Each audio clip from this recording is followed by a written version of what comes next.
नमस्कार, मैं हूं आपके साथ कविता राणा। इंसान जमीन पर रहने के लिए बना है और इसलिए उसका सागर में घूमना फिरना जोखिम भरा माना जाता है, क्योंकि पानी के भीतर ऑक्सीजन की कमी होती है और इंसान को यही बात डराती है। सिर्फ ऑक्सीजन ही नहीं, पानी के भीतर और भी कई तरह की चुनौतियां रहती हैं, लेकिन इंसान के जज्बे और तकनीक के विकास ने तमाम चुनौतियों को बौना साबित कर दिया है। जहाज और पनडुब्बियों का विकास कर इंसान समुद्र की तलहटी के कई रहस्यों से पर्दा उठाने में कामयाब हुआ है और जिस रफ्तार से तकनीक का विकास हो रहा है उसने जोखिम और भी कम कर दिया है। आज स्थिति यह है कि कई देश मानव रहित जहाज और पनडुब्बी विकसित कर चुके हैं, यानी कि ऐसे जहाज और पनडुब्बी जो समुद्र की गहराइयों को तो नापेंगे लेकिन उन पर किसी इंसान की जरूरत नहीं होगी। तो आज हम आपको मानव रहित जहाज और पनडुब्बी यानी कि remotely operated under water vehicle ROV के बारे में बताएंगे।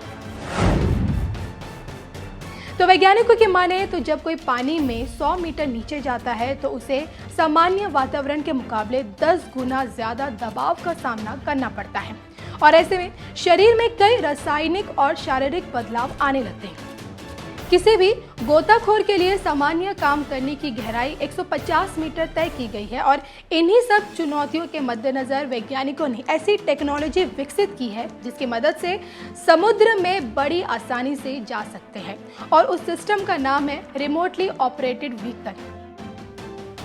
ROV एक ऐसे मानव रहित पनडुब्बी या जहाज होते हैं जिन्हें दूर से नियंत्रित किया जा सकता है और जो मानव युक्त पोत पनडुब्बी की तरह जोखिम भरे काम कर सकते हैं। इस तरह ROV की मदद से भनक लगने से पहले ही दुश्मन को गहरी चोट पहुंचाई जा सकती है।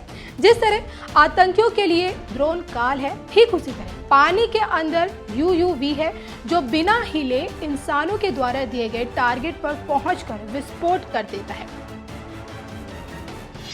यहाँ पर एक बात आपको ये बताते चलें कि UUV दो तरह के होते हैं, एक रिमोट ऑपरेटिव व्हीकल तो दूसरे पोत से बंधे केबल के जरिए नियंत्रित प्लेटफॉर्म से मानव रहित पोत का नियंत्रण करता है।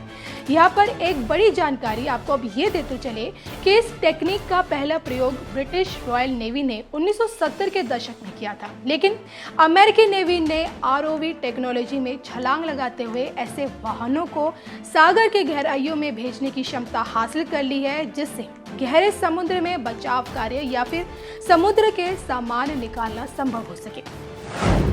ROV बाजार के प्रमुख ग्राहक हैं।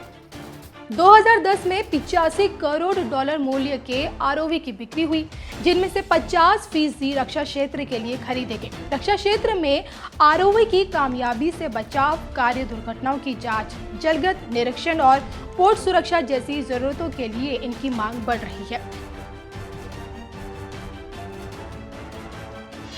तो भारत का विशिष्ट आर्थिक क्षेत्र 21 करोड़ 72 लाख वर्ग किलोमीटर में फैला है और इसकी तट सीमा 7500 किलोमीटर में फैली है। इसलिए वैज्ञानिक डाटा हासिल करने की जरूरत बढ़ रही है और ROV वैज्ञानिक डाटा के लिए काफी मददगार भी है।